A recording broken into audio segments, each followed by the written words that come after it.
Hello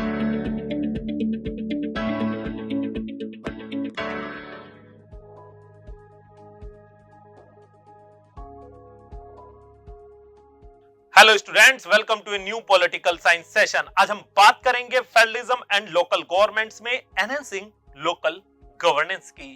तो आइए शुरुआत करते हैं आज के सेशन की। आप स्क्रीन पर एक ग्राफ देख पा रहे हैं जहां हम देख सकते हैं दिल्ली का एयर क्वालिटी इंडेक्स, और आप देखेंगे तो पाएंगे कि अक्टूबर से नवंबर तक लगातार दिल्ली की एयर खराब होती जा रही है। कारण PM 2.5 का लेवल बढ़ जाना। हम देखते हैं कि एयर अनहेल्दी से वेरी अनहेल्दी और हैजार्डियस होती जा रही है। यहां एक क्वेश्चन अराइज होता है कि आखिर इस इशू को एड्रेस कौन करेगा।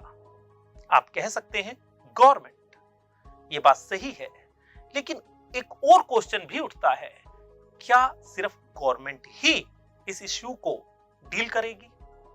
तो आप पाएंगे कि बिना एक्टिव सिटीजन पार्टिसिपेशन के ये पॉसिबल नहीं हो सकता। तो सिटीजन पार्टिसिपेशन काफी वाइटल है, काफी इंपॉर्टेंट है गवर्नेंस के मामले में। इन्हीं सब बातों को आज के सेशन में हम देखेंगे। हम देखते हैं कि फॉर्म्स ऑफ सिटीजन पार्टिसिपेशन कई तरह से हो सकता है, जिसमें से एक तरीका होता है डायरेक्ट पार्टिसिपेशन का। इसका एग्जाम्पल होता है जब हम वोटिंग करते हैं, या कोई रेफरेंडम होता है, या फिर पब्लिक कंसल्टेशन होती है। सिटीजन पार्टिसिपेशन इनडायरेक्ट तरीके से भी होता है जब हम इलेक्ट करते हैं अपने रिप्रेजेंटेटिव्स को, MLA, MP, या फिर हम ज्वाइन करते हैं किसी पॉलिटिकल पार्टीज को। एक और तरीके से सिटीजन पार्टिसिपेशन होता है जिसको हम कहते हैं कम्युनिटी एंगेजमेंट, जो प्रोटेस्ट के माध्यम से, पिटीशन के माध्यम से, एडवोकेसी के माध्यम से, वॉलंटियरिंग के माध्यम से होता है। ये काफी इंपैक्ट डालता है किसी डेमोक्रेसी में। किसी भी गवर्नेंस को काफी इफेक्टिव बनाने के लिए जरूरी होता है। तो इन्हीं बातों को हम डिफरेंट एग्जांपल से समझेंगे, डिफरेंट एस्पेक्ट से देखने की कोशिश करेंगे। इसे सबसे पहले बात करते हैं हम ग्राम पंचायत की, कि किस तरह से पब्लिक इन्वॉल्वमेंट गवर्नेंस को बेहतर बनाता है।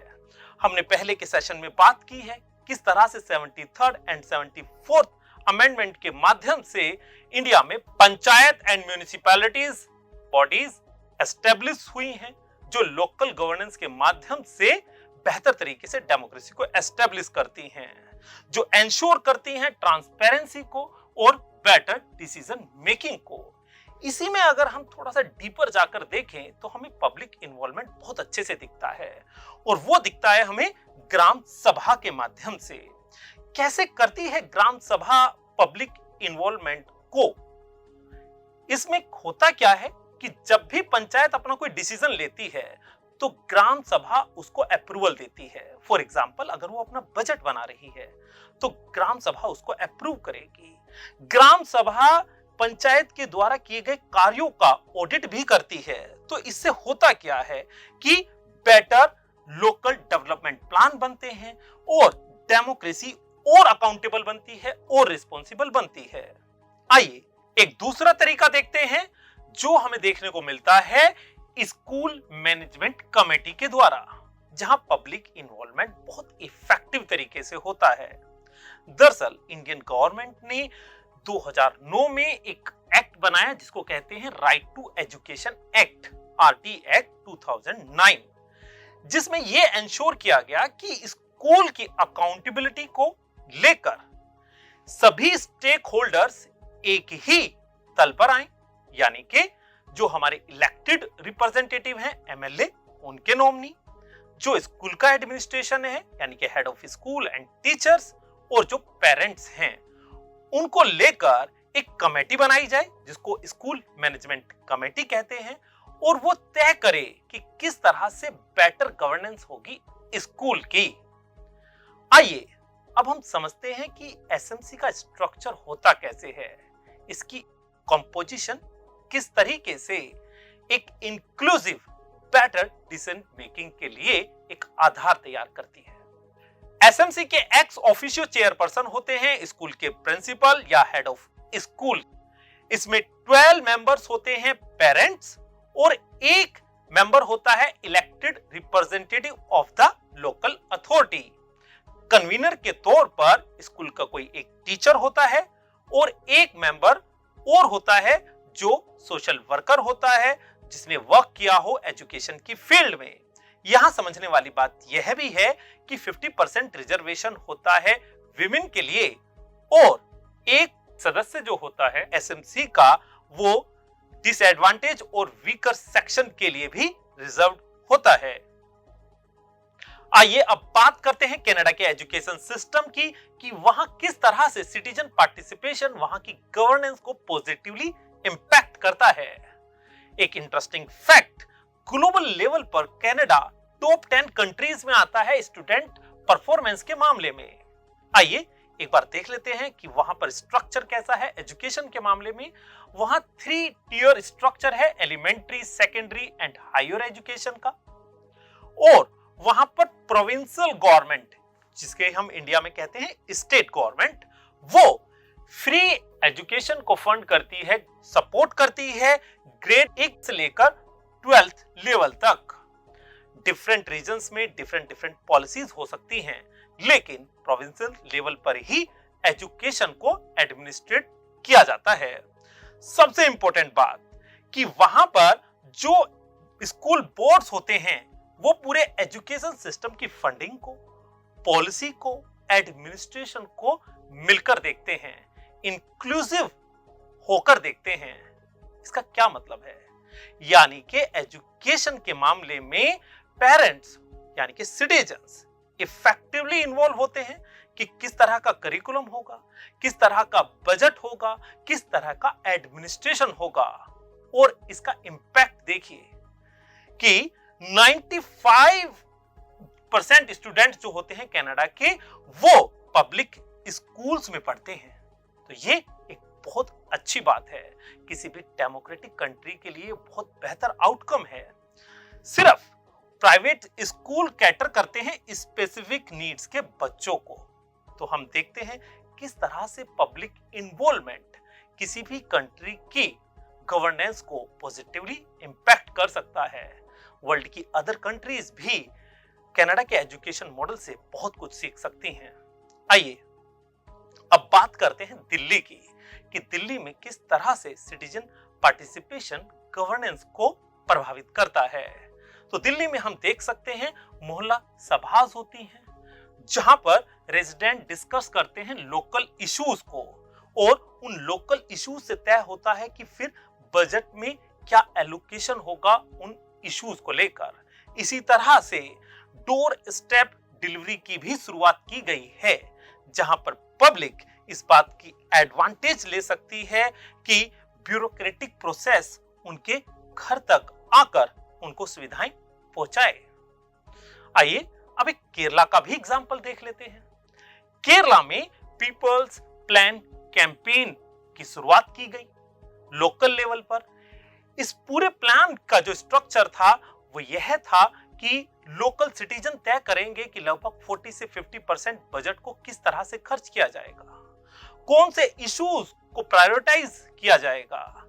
वहां की विमेन, वहां के लोकल ग्रुप्स इन बातों को लेकर काफी अवेयर रहते हैं। और इससे होता क्या है, इससे एक डिसेंट्रलाइज प्लानिंग होती है जिसमें लोकल कम्युनिटी इन्वॉल्व होती हैं और एक बेहतर गवर्नेंस का निर्माण होता है। आइए हम समझ लेते हैं अब कि एनजीओ और सिविल सोसाइटी का आखिर गवर्नेंस के मामले में क्या रोल होता है। एनजीओ कनेक्ट करती हैं गवर्नमेंट और सिटीजन को, जिससे इंश्योर होता है एक बेटर कम्युनिकेशन और सर्विस डिलीवरी। ये वर्क करती हैं education, health care, environmental protection और ह्यूमन राइट्स जैसे मामलों में। हम देखते हैं कि ग्लोबल लेवल पर भी ग्रीन पीस और एमनेस्टी इंटरनेशनल या फिर हम लोकल लेवल पर डिफरेंट एनजीओज को देखते हैं जो एक्टिवली इन्वॉल्व होती हैं सोसाइटी के डिफरेंट वर्क में। अगर हम सिटीजन पार्टिसिपेशन की बात करें एनवायरमेंटल वर्क में, तो ये कई एरियाज में बहुत बेहतर तरीके से सिटीजन पार्टिसिपेशन और गवर्नेंस को एक साथ रहकर बढ़िया काम करते हुए हम पा सकते हैं, जिसमें एक है renewable sources of energy, waste management, pollution management और biodiversity, forest cover in India और जॉइंट फॉरेस्ट मैनेजमेंट। हम इन्वायरमेंटल वर्क में किस तरह से अपना कंट्रीब्यूशन दे सकते हैं, इसका एक बढ़िया एग्जांपल देख सकते हैं 1984 में अटॉर्नी एमसी मेहता के एग्जांपल से। एमसी मेहता साहब ने देखा कि ताजमहल का मार्बल लगातार येलोइश होता जा रहा है पोल्यूशन के कारण। उन्होंने सुप्रीम कोर्ट ऑफ इंडिया में एक पीआईएल दाखिल की और उसका एक डिसीजन भी आया, जिसके द्वारा स्टेट गवर्नमेंट को निर्देश दिए गए कि वो ताजमहल के आसपास से फैक्ट्रीज हटाए और ये सुनिश्चित करे कि आगे चल के पोल्यूशन के कारण ताजमहल का मार्बल येलोइश ना हो। इसको जाना जाता है first environmental case in India supreme court. तो हम इस एग्जाम्पल से काफी कुछ सीख सकते हैं। आइए अब देखते हैं कि ई गवर्नेंस कैसे पब्लिक पार्टिसिपेशन को और बढ़ावा देती है।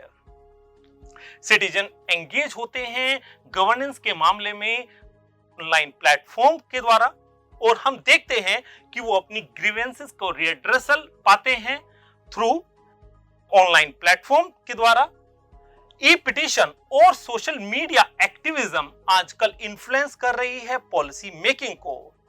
इसका एक एग्जांपल mygov.in को देख सकते हैं, जहां पर पब्लिक पार्टिसिपेट कर सकते हैं पॉलिसी मेकिंग के मामलों में। इसके द्वारा हमने देखा किस तरह से लोकल गवर्नेंस को हम और बेहतर बना सकते हैं पब्लिक पार्टनरशिप के द्वारा।